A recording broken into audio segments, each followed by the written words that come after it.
And that's fine with me too. Okay, postmodernist.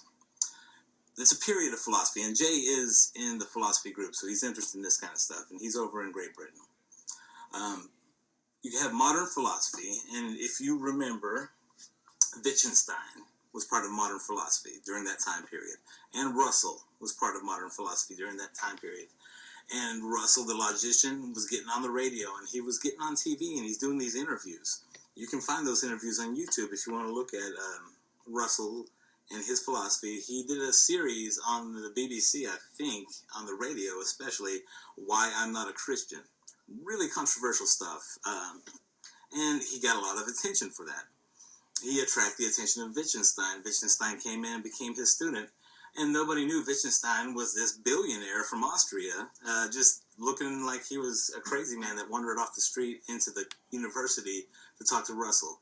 He was attracted by Russell using the radio. And then that's how we got Wittgenstein. If you know anything about him, he's a big deal.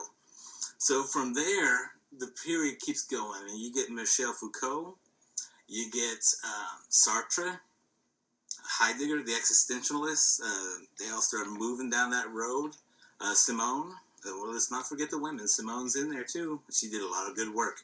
And we lead all the way up to Baudrillard and Derrida. And they did the major things that got me into this whole postmodernist philosophy phenomenon. And Baudrillard said that technology has gotten to the point where our brains and our consciousness is having trouble distinguishing between reality as a physical material thing and reality as what's being shown to us on media, social media, videos, movies. So our brains are just starting to meld these two realities into one. And that's postmodernism. It really started to pick up and gain momentum in art and literature. Derrida, especially, he's the guy. Derrida, just right there, just made it a thing.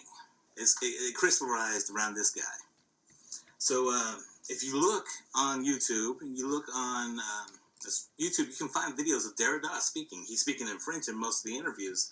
You can find these interviews, see what he says. You can read his books. I'm not going to go over all that here. It'd be too boring and too academic. We got lots of academic people on YouTube that'll tell you everything you want to know. You have any other questions I can do for you? For me, in my personal life, my personal experience, I knew what postmodernism was when I was a teenager, but back then it was architecture. That's all it was. People building buildings in an artistic style. They went from the modern architecture to the postmodern architecture. I guess Derrida picked that word up, used it, and artwork started following Derrida and being inspired by what he said. So they started using surreal techniques. It's a presentation of multiple themes in this layered layer in art.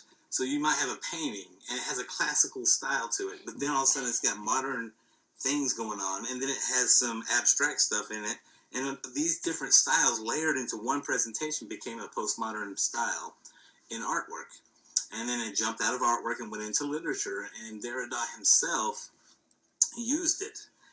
He'd experiment with this stuff. He would write on the left column this one article, and on the right column, a fiction story. And simultaneously, both things are talking about similar things.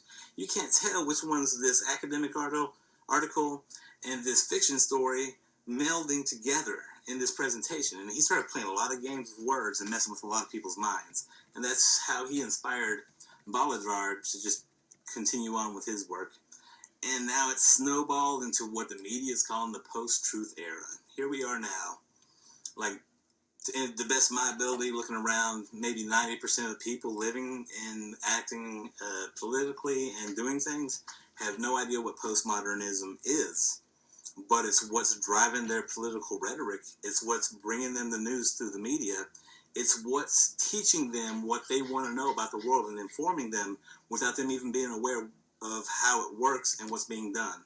So you got all kinds of different groups in power trying to compete with each other using postmodernist methods in rhetoric and art to get your attention.